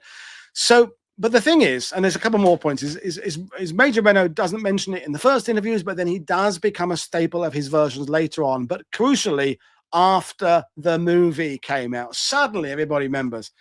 Aerial photos. It's in the long show with Marty Morgan. There is a slightly blurry photo taken late on the day on June the 6th. it's inconclusive, but there doesn't appear to be a parachute on the church. It's something to consider. The commercial reasons for keeping the story going, I'm not going to dwell on that, but those of you who've been to Ste Mere Eglise, I'll say no more. Yeah, as you say, he's going to have his musette bag, his reserve parachute. What happened? All that stuff. There's just, whatever. My next point is the very important. It doesn't matter anyway. The story of what happened in the town square is a tragic event, but takes attention away from more important events happening in Lafayette, Chef du Pont, I should be Nerville, it's not Burville, Nerville, Oplan, Fauville, and around the town elsewhere. There are far more important engagements that are securing the outcome of D-Day that are, I think, are more important than dwelling on whether or not a bloke happened to land on a church. But we're back to the false memory idea again, Michael Ackerman. Of after this, the effigy began being hung on the church back in the 70s, I think it was. And that first image I showed, there's John Steele there in the 60s pointing up there. It was already a thing. There's the effigy. They change it every year or so. It's a thing. You can buy models of the church with it on it, blah, blah, blah. It's an absolutely thing. If he was maybe, but how the frig did Rudolph May and these other guys how the hell did they get an unconscious paratrooper and his gear through these narrow hatches? When I went up there, I struggled to get my camera bag up, right? Because you had to kind of pull it in. I just don't think it's true, okay? But I'll come to my conclusions in a minute. So there are more important things, but the false memories is, think about how journalists asked people once the mannequin is hanging there and they're interviewing French civilians for the 40th, for the 50th, for the 60th, the 70th, the 80th. They're interviewing paratroopers who came back who weren't in Ste Mere Eglise, or maybe they marched through Ste Mere Eglise a day or two later. If they word the question, as I said there, do you remember the paratrooper on the church? That is inviting the response yes. Whereas if you say to someone got a request to show the photo again, what do you remember about the town on June the 6th? Because when they were asking those questions back in the 50s and 60s, interestingly, it seems no person in the village remembers the parachute on the church. And then it seems this, but if this story was so dramatic, the French are out there putting the fire out earlier. They're out there at their houses. I just can't believe this story would not have surfaced on its own, regardless of Cornelius Wright. If it was true, if it actually happened, I completely think it would have surfaced. It's so amazing that a guy caught up there and they hauled him in there.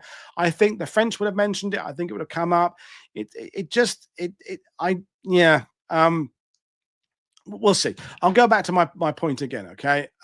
So people are kind of falsely remembering. And then the movie.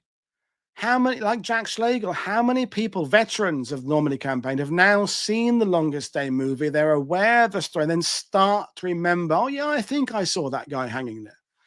There's another story, because before we go on too much on this, there is Ken Russell. I want to just explain this very briefly. He's the other paratrooper who landed on the church tower, and he tells a very compelling story about John Ray, another paratrooper in the 505th, kind of dying, saving his life because a German was about to shoot Ken Russell, and John Ray in his dying acts actually died a couple of days later, but he was fatally wounded. He shot this German who was about to shoot Ken Russell, and Ken Russell does mention a paratrooper being behind him up there. But there's an interesting thing about Ken Russell, and I met Ken Russell. And he died on the 60th anniversary of D-Day to the day. He died on June the 6th, 2004. So Ken Russell, when he was interviewed properly, he was visiting Ste Mere Eglise with John Ray's widow, the wife of the guy who had essentially sacrificed himself for Ken. At least that was the story that was in circulation. That's what the widow believed. Now, I'm not accusing Ken Russell of lying. I think his story is broadly true, but he's telling the story in such a way as to make the noble death of one of his friends vivid, because the widow of that paratrooper is there with him. And I think that is lending a lot of influence as to how he told that story. For the record, I do think Ken Russell landed on the lower bit of the roof, and I think he probably did get caught there and then jumped down and then And he's mentioned of a guy getting up behind him. The first thing that's weird about it is the angle. If Ken Russell was where he says he was, and I didn't put Ken Russell's supposed area on the church there, but Ken Russell would have, if we look at that there, it's hard to see because there's that other building in front of it. That's the weight station for the old cattle market. Is that Ken Russell was on the lower bit of roof behind that, but nearer the camera, kind of behind where we can see. But if he was where he was, and John Steele was where John Steele is supposed to, and the mannequin is in completely the wrong place, by the way. I don't think Ken Russell could have seen, without the ridge of the roof being between them, where John Steele. Well, he might have been able to see the parachute. But the thing is, we're not necessarily saying there wasn't a parachute there. We're questioning whether John Steele was under it. There are lots of variables to this. But here's I'm going to end this one now because otherwise I'm going to be talking about this for the whole night. This is a classic example of the burden of proof. I cannot prove that he didn't land on the church tower. It's for those making the claim to provide solid evidence that he did. Now, I maintain that the evidence that he landed on the church steeple and was either lowered down or pulled up is sketchy at best. I think it's thin. I think it doesn't hold up the physical scrutiny of the tower. I think there's some circumstantial evidence, as I said, of people not remembering it. I sort of hand on heart don't think it happened, but I can't prove it didn't happen because I don't think that unicorns exist. But I can't prove unicorns exist. It's for people who say unicorns exist to prove they exist. This is the classic, as I say, the classic burden of proof. So basically, I don't think it's true. If I had to say what I think, I don't think it's true. I think he may have glided against glanced across the church, possibly. Maybe his parachute got caught there, but he landed enough below it. I don't know, but I definitely think, but I can't prove it, that he wasn't on the church. But I'd love someone to do a conclusive proof of the fact he did. But I think it's very hard to find evidence. But as I said there, we may never know. We may never know what happened. And he died in 1967, I think it was, John Steele. And I think he died before the real investigative kind of proper historian accounts, because of the journalistic stories. But the people like Cornelius Ryan, Chester Wilmot, whose books are not in any way worthless, but they are journalists. Later on, you get the more academic, rigorous books where they examine things and they compare to the Arthur Action reports, things like that. I don't know. I don't think he was shot through the foot. He doesn't mention broken bones, I recall. So I don't think so. You're right there. I think the parachute story is an archetype. It is an image that resonates with people about what the paratroopers faced. Paratroopers did land on trees. They crashed into roofs. That kind of, yeah, exactly. Absolutely. Yes. Mag is confirming it's 1969. So I'm not going to question John Steele's character as to whether or not he's the kind of person that would make that kind of stuff up. I'm not going to be cruel like that. I don't know the circumstances. I know he was kind of single. I know he liked a beer. I like a beer. The jury's out, as we may never know, but on balance, I don't think he landed there. Right, we're nearly getting to the end of this. I've got a couple more to go. Mohawks and war paint. Someone said before I went live earlier, I bet Woody is putting on his war paint. So this isn't a myth. There were people with war paint and Mohawks. What I'm going to question is just how many people it was. Okay, so this is one of the typical things on Quora, like I did with the Omaha one. You can read this yourself here. Were paratroopers getting Mohawks? Yes. Lots of these guys had Mohawks, blah, blah, blah. This gets talked about a lot, how many guys had Mohawks and how many guys had war paint. So this has inspired all sorts of imagery. And when you make it into Lego, you've kind of made it. The minute there's a Lego figure of me, I will consider I've made it. Forget getting into Who's Who or Wikipedia entry. If anyone does a custom-made Lego figure of me with my hat, that's what I've made it, as far as I'm concerned. And the unit that is at the heart of this is the Filthy 13. We've talked about it in the previous shows. And there's Filthy 13 action figures. There's an absolutely awful film that isn't called the Filthy 13. It's called something rather dear. And it's awful. That's the middle top photo. There is some guy with some plastic helmet he got out of Walmart or something, and a uniform he got from the market, and a pop gun or something, and just dreadful. And there's collectible figures, and the bronze figure is the Filthy 13 memorial in Brevard in Normandy, near the Douve River, where some of them fought. It even made its way into Band of Brothers. There's Liebgott, I think it's Liebgott, giving someone a mohawk haircut. So even the 50s, the venerated, fantastic guys of E-Company 50s, it made its way, just kind of a background shot, but someone was being given a mohawk. So there were mohawks. So this is a story. Some of you know this, but I'll just run through it again. Jake McNasty McNeese was in the 506, sort of 3rd Battalion in the demolition platoon. He was part Choctaw Indian. On his air, that isn't him in the photo. That's Chuck Plowder, I think, in the middle there. I'll show you a photo of Jake in a minute. The black and white stripes, the invasion stripes on the wings and around the aircraft were still wet. And kind of just because he just, I don't know, he kind of put one finger in a bit of black and one finger in the white and just kind of did that, and then did it again and did that. And his mates, because it looked cool, went, oh, fucking hell, that's cool. And they all wanted it done. So Jake did these guys with the bit down the nose, and some had circles, some had lines. And I'll get to why these photos are, well, I'll say it now. These photos are circulated because there just happened to be a guy at this airfield on June the 5th taking stills and, more importantly, 16mm footage. That there's a link to other clips in the description below. It's all over the place. Pretty much every documentary that's ever talked about D-Day has used the same footage because there isn't much footage. There weren't many cameramen at the airfields taking footage of these guys climbing on C47, but this footage was there. So we're talking about a couple of dozen men in the demolitions part of the 506th 3rd Battalion and a few guys of the 326th Airborne Engineers, at absolute most 40. I don't even think it's that. It's about 2 dozen, maybe, okay.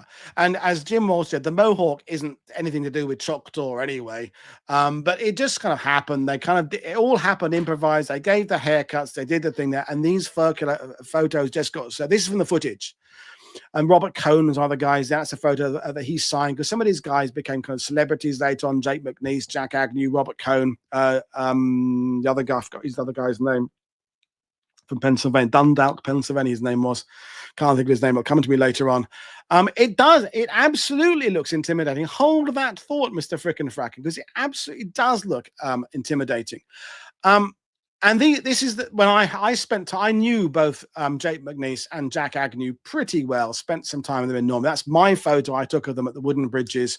And Jake was an amazing, yeah, absolutely, Mike. The cameraman must have thought, well, that's it. Like when you're a journalist and you happen to get that shot that is going to make the cover of the newspaper. You're thinking, a great friend who's a freelance photographer. There's that moment in your life where you're taking a shot that's going to go, the word now would be viral, or that you're going to, it's going to go in, what's the word, syndicated or whatever it is, and go around the world, you're going to make a fortune. And when the cameraman saw those guys doing that, of course, it just bought into this whole idea.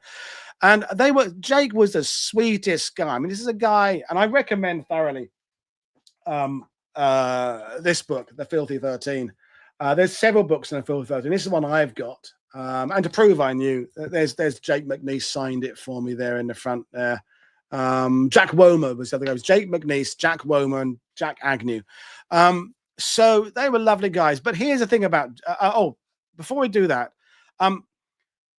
there's a big confusion, it seems, between war paint and blackened faces and short hair. So here it doesn't matter who these are. Some of these guys are Pathfinders, some of them are C47 crews. These 82nd guys, 101st guys, it's extra photos. But what you're seeing in most of these photos is not mohawk haircuts. Sometimes you see a buzz cut, sometimes you see a bit longer. You do definitely see blackened faces. The same here. There's a guy in the 82nd right there with fairly long hair. You'll see some guys have short hair, some guys have blackened faces, some haven't, some. But here are the points. Jake McNasty McNeese was a great storyteller. And by great, I mean maybe too good. And this is where, when you were with him, he'd obviously he often do this little kind of wink of, I know I'm exaggerating this. I know there's a storytelling flair there. And because he was cheeky is the English expression I would use. And I remember once I was with him, I think it was in Carenton, and we were talking about Arnhem. And he said, oh, of course, if the 101st Airborne had jumped for Arnhem, it'd have been successful. But if you printed that sounds really like anti-British. That sounds like he's saying his unit is better. But there was a cheekiness. He didn't really mean it. He was winding me up. He was poking the bear. He knew I was a limey. And he was laughing while he said it. So he was just a laugh. He was a really nice guy. But if you saw that out of context, it might make you think, oh, he's saying that he's better. So some of what Jake said got kind of taken a little bit too literally. Now, what is interesting, this is also to do with the origins of the Dirty Dozen film. Another link to a show below is The Mythbuster with Dwayne Epstein, who wrote the fantastic biography of Lee Marvin and a book about the making of the Dirty Dozen, where he talks about the making of the Dirty Dozen origins. There was a True magazine article just after war by Arch Whitehouse, and he talked about the Dirty Dozen, as he first called them, and they were all full-blood Indians. And as I said, that only McNeese was part Choctaw. And I also talk about the fact, the randomness of all these photos and film being taken at the airfield and being circulated. So as I say, war paint versus blackened faces. A lot of guys had blackened faces. They were using either cork, burnt cork. Sometimes they use a bit of axle grease from the side of a Jeep or something. Go down there and go do that. Sometimes they would actually use an army issue kind of face paint, but more often than not, it was burnt cork. But over the I've gone on too far. Over the years, the whole idea of Mohawk and warp and blackened face all got mixed up. So there was a real need at the time to make heroes and make stories, and so any unit that had a Native American and a First Nations, however, whatever label we want to use, they were invariably called chief by their buddies. And if a journalist turned up there, they'd write these kind of hokey stories about, and Chief so-and-so from the Lakota tribe of so-and-so jumped into combat with a tomahawk or whatever, and would do war cries, and most of it was bollocks. It was just the fact it was a great way of making a difference, getting stories that people could kind of get their teeth into. And I think it also, on a more serious level, because we're fighting the Nazis, who are known for their absolutely horrid ideology of killing people for their color, for their faith, for their country they were born in. This idea that we're jumping in with Native Americans and different peoples, and later, well, we're not going to go into the massive great rabbit hole of the US Army being a segregated army, but there are these ideas of trying to celebrate difference and the fact that these extraordinary guys are going in. So this whole idea of everybody having a mohawk and everybody having war paint, it's a very few people, but the idea went massive, and it still goes on. I say when you end up with Lego figures of paratroopers having war paint and stuff, there's a great photo, look for it online, of Jake McNeese at a reenactment in, I think it might be in Reading Air Show in Pennsylvania. This is like 2 or 3 years before he died. And he, as an old man, he had no hair, but someone had kind of cut him a bit of like furry black stuff into and they stuck on a mohawk to his head, and he put the war paint on. But it's clearly a 94-year-old guy. It's a brilliant photo. It kind of represents just how legendary this story was. But there's a very fine, important kind of big point to it. This is number 10. There's a bonus one coming up. This is very serious now. And I've seen this one being questioned. This is why the idea where I'm not debunking this, I'm examining it. And it's the idea that the paratroopers were ordered not to take prisoners. And there's a clip from Band of Brothers of Spears there, and the story of this. And well, absolutely rubbish, of course. I mean, Article 23, and there's links to the Hague Convention. I think I put in the link below. This is a whole part of the Hague Convention. Now, absolutely, the Allies are basing their whole reason for fighting is that they are fighting the war under a certain set of rules. We're not the Nazis. We're not the Japanese working people to death on the death railway. We are the Allies. We are going to do what we have to do correctly, following the articles of war, following the rules of engagement, so to speak, and we're going to defeat the enemy by being upstanding, better citizens. So it's absolutely nonsensical to suggest that there was any kind of order given to anybody on D-Day to not take prisoners. It doesn't even consider, not even worth considering as an order. You will not find it written down because it was never said. But as always, there are some points to look at. So, as I said there, the orders were not given to airborne soldiers killed period. Neither were they given to the Canadians on Juno or the British up in the Eastern Sector. Of course, it's patently absurd to think that'd be an order. However, the importance of mission success was emphasized. Now, this is where there's sometimes platoon commanders are put in difficult situations where they've got to get to a place to achieve something on D-Day. Maybe they've got a couple of prisoners. This is the Spears story, and I'm not going to go into great detail about the Spears story, but what I will say is by the book Fierce Valor by Jared Frederick and Eric Dorr about Ron Spears, which examines and basically explains all the actions that he was part of in Normandy, including the killing of a sergeant, the prisoners. It's all in there, sourced, documented, eyewitnesses of where it comes from, and then you can make your own decision based on that as to whether or not Spears was, morally correct to do what he did. And as Peter O'Connell just made, if your buddy's been killed, of course you're putting 20-year-old men in with automatic weapons. There's that moment when a German who's just killed your friend has just thrown down his arms, and maybe you can't react quick enough and you dispatch him. But absolutely, the idea that the Allies are routinely just lining up POWs against the wall and killing them is absurd.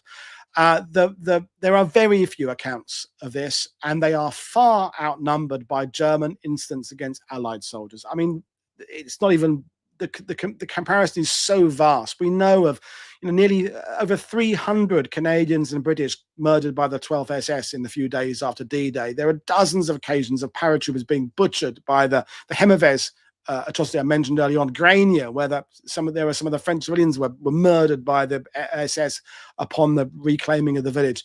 The very few occasions where Allies did it, they're very thin on the ground, and in most cases, there was some sort of investigation. The 45th Division, American 45th Division in Sicily, Italy, investigated. As Matt Johnson says, within the Nazis, it was systemic. It was part of their ideology. It was routine. They flagrantly, deliberately, with glee, ignored these stipulations of the Hague Convention. The Allies are absolutely trying to play things by the rules. Now, there's one particular story, and it's in the Heimdall book, Utah Beach, of 25 to 30 German and Georgian prisoners murdered by the D67 highway and executed by their guards, believed to be of the 502nd. I question that. I think it's a bit too. Well, I don't know. Okay, these are some Georgian troops on the beach who are taken as prisoners. So this particular story of 25 to 30 dead Germans.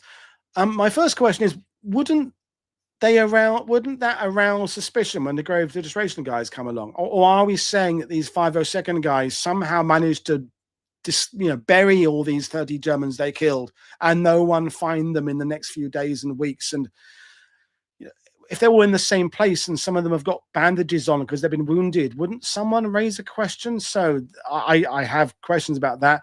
None of the alleged murderers said anything about it or reported. No French people reported this or said it. So I think this story in the Heimdall book, there's no source for it. It just says it happened. And then the source is Bernage, the author, but he doesn't. There are never Heimdall books have great photos. I've got a whole host of Heimdall books, but there's no indexes, no bibliographies, no footnotes, no citations, and I question this whole story. Robbie from RM Military History. Hi, Robbie. Band of Brothers propped has this myth up the most. I always felt it must have had some substance. Yeah, of course. There are the odd case. I'm never going to claim that the Allies go through the war without there being the odd murder of prisoners of the war. Of course, I'm not going to say that. What I'm saying is it's not part of the system. It's not routine. It's not regular. It's not being under orders. It's happening occasionally, and the men, usually the men who perpetrate such crimes, are investigated and so on and so forth. Okay, so I don't think that story at Eau-de-Ville-Hubert has many legs, frankly. Some of you mentioned Malk Bando earlier on. I would definitely recommend his book Avenging Eagles. Now, this is a first edition. I have heard from Mark put on his social media a couple of days ago.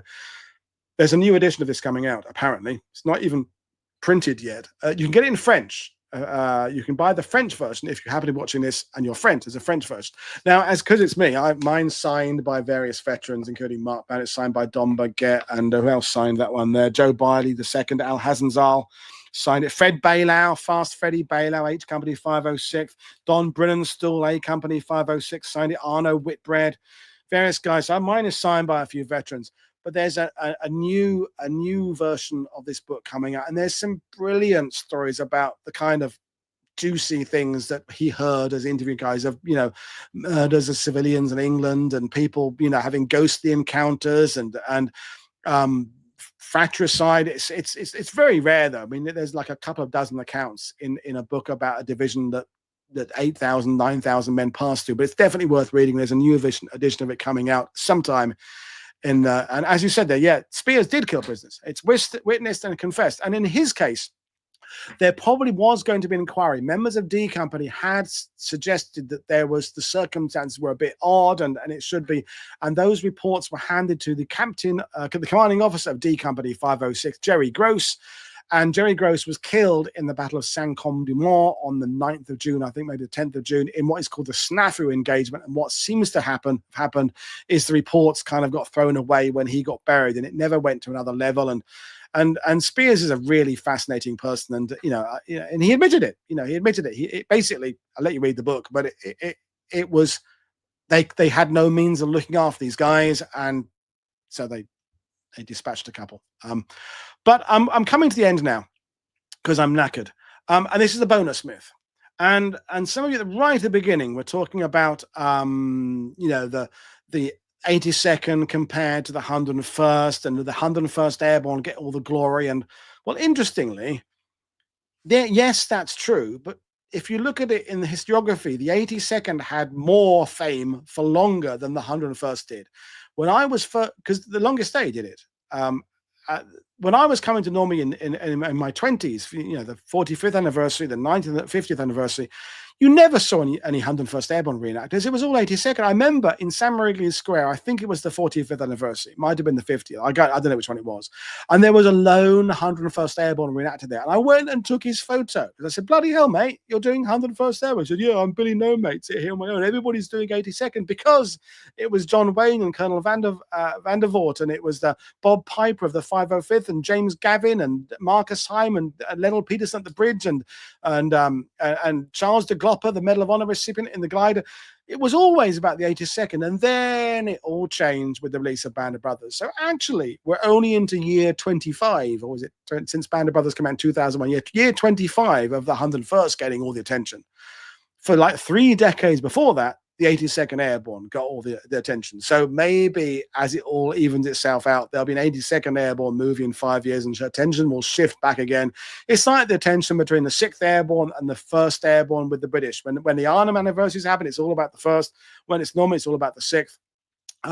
Units get talked about in different ways. But the point is, I'm trying to make is that there's lots of writing about the Airborne on D-Day, about a specific mission being the most important one. And there's lots of really good cases to go. This is kind of the rough area well, not the rough, it is the area the American Airborne jumped in on D-Day.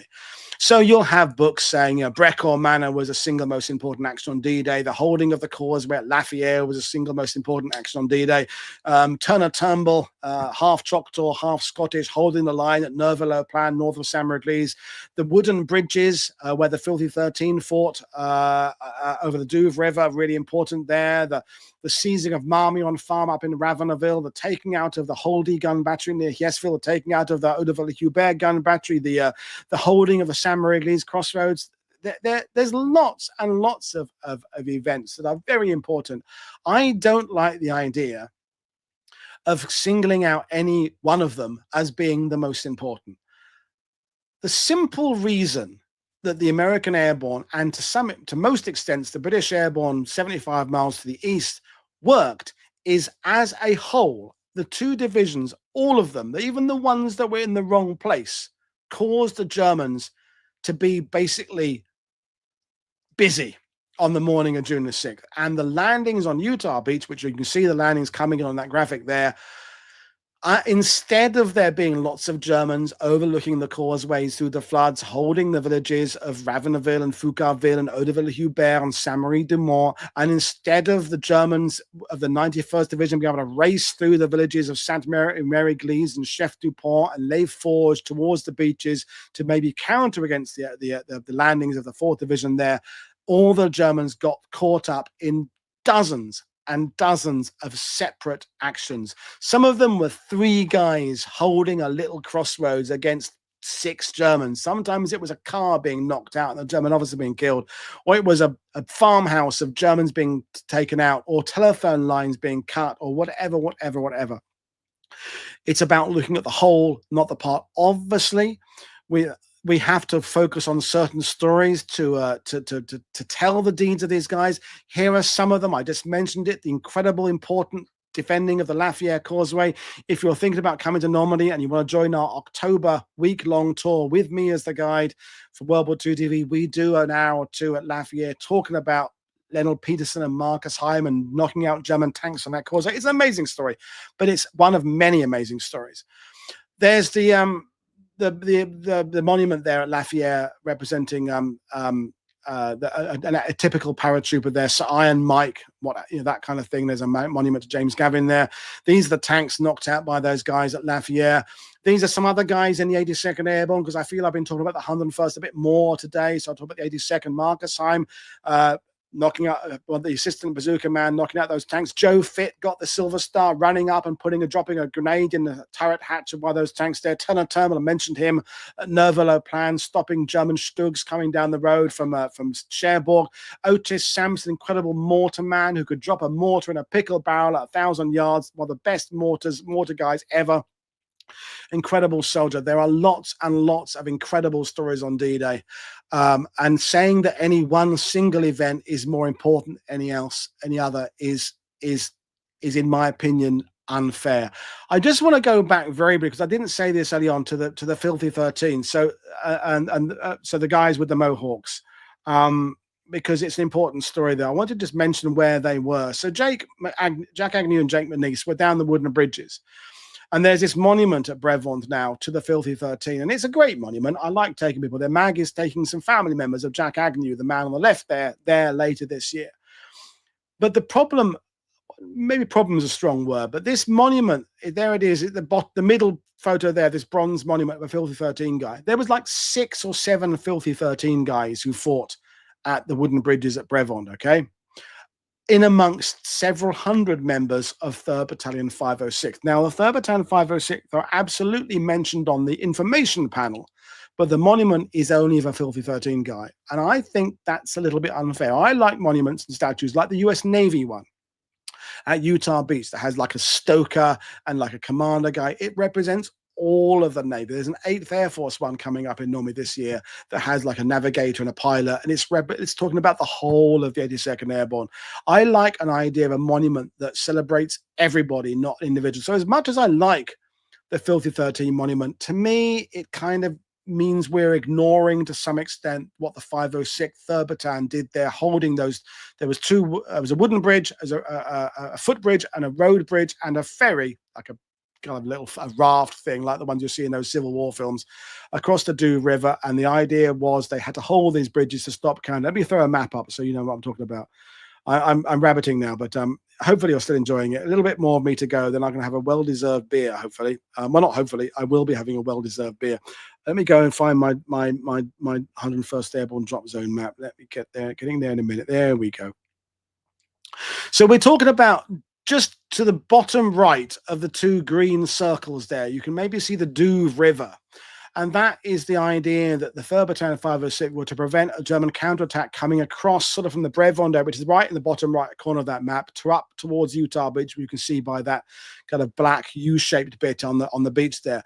And by having a photo, a monument of just the Filthy 13 guy, it's kind of, as I say, ignoring the other guys, the 3rd Battalion 506, who are also there doing a fantastic job. So, well, basically, that's it. That's the 10 myths with a bonus one of don't just focus on one action that I'm going to deal with today. I will tell you that we have already got planned with Joe Muchia, one about 10 Easy Company Band of Brothers myths we're looking at. And Neil Cherry, who you know from the channel, has saw my Omaha one and said, would you like me to do one about some Arnhem myths? And I went, oh, yes, please. So we're going to do an Arnhem myths one at some point. The Cole one I will do at some point.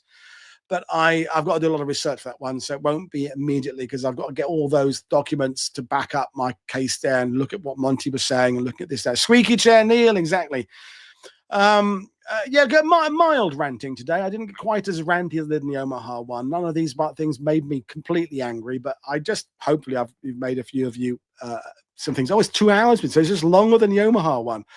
Crikey. So yeah, 2 hours. Bloody hell, 2 hours. I've got to do one as long as the Lawrence of Arabia movie. What's that? 4 hours. I'll do a 4-hour one. I did do that 16-hour one on June the 6th, 2020. That was my first ever one when I was young and innocent and had no idea how difficult it's going to be. But there we are. That is the point I'm going to make. Just while I'm closing things out, I should have done this earlier, but I got carried away. I'm going to just run across the bottom there the recent patrons who have signed up to be supporters of World War II TV. If you want to know how to support me, because this is basically my sole income stream now, you can either become a YouTube channel member, but I lose 30% of commission to YouTube. But the better way for me financially is to become a patron. And the link to becoming a patron is in all of my videos. It's anything from a few dollars a month up to a bit more. If you want to, you can support me and make sure that I have a roof over my head to keep on doing this stuff your way, because I enjoy doing it. I really enjoy doing this. It's a lot of fun. Tomorrow we have Scott coming on. Scott is a frequent visitor to the Pacific battlefields. He's been to Guadalcanal and Guam, and we're going to focus on his visits to Peleliu. And we're not necessarily going to go through some of the battles, or they will, of course, come up in tangentially. What we're going to do is talk about just the terrain, what it's like visiting the Pacific.